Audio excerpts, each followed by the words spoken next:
the 60-year-old woman by the name of Cynthia Shackelford. She managed to sue her ex-husband's mistress and win a $9 million case. Okay, that's awesome. There's many things I like about the story, one of which is how Anna pronounces her name. I think it's Shackelford. I don't really know, but I like that you emphasize Shackelford.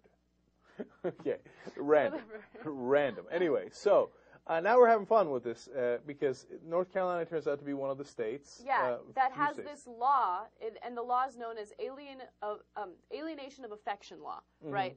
So she was able to sue her ex-husband's mistress because she feels that this woman aggressively pursued him and stole him away. Yeah. Well, maybe you should have stepped up your game. I don't know. That's a bad thing to say. Okay, hold up.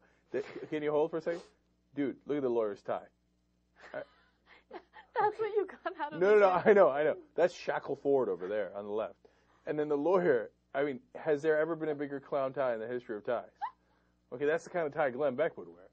That is a pretty bad tie. Okay, I'm like, okay, all right. Now, having put aside all the random stuff, look, you like this story. No, hold on. Yes. You're going to prejudge. A lot of people prejudge because I tweeted this out, right? Okay.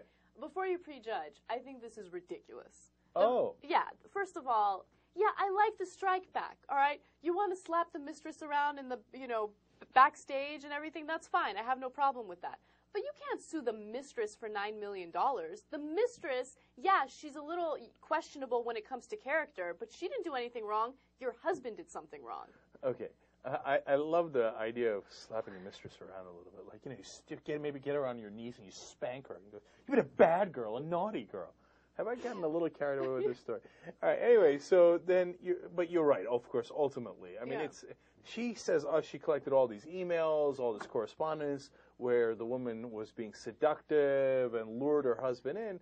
But look, that's your husband's job to keep his Johnson in his pants, okay?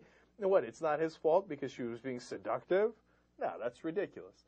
And this judgment is ridiculous. I mean, it's $9 million, wow. Yeah, I mean, she was shocked by it. We just showed you that little thing with Good Morning America interview. She's like, I didn't see that coming, man.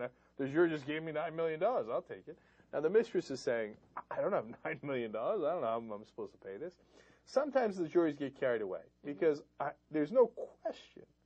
Oh, God, how many women were on that jury? 12. Yeah. 12 out of 12. Women. No. 14 out of 12 were women. Okay. And they were like, all 1, 2, 3, strike back. Right. All together. Like, what do you think? Should we go 2? They're like, no, 3 million. No, higher. Until they were like, $9 million. See how that bitch likes that. That's so wrong, though. Like, you can't make excuses for the ex-husbands out there, okay? The ex-husbands did you dirty, all right? They're the ones who deserve the strike back. Suing him for spousal support or whatever that you feel that you need, okay, I understand that. But don't sue the mistress. Yeah, by the way, nobody's paying a damn thing. The mistress isn't paying. The guy apparently is not even paying spousal support. Okay, now you got the kids. This woman's been with you for all this time. Okay, I know you're having a beef at this point, but you got to pay her spousal support. I mean, bounds of reason, right? Then we go over to her side. All right, so final conclusion on this. If you can, spank the mistress because she's been naughty, but don't sue her for $9 million. Okay? Are we not merciful?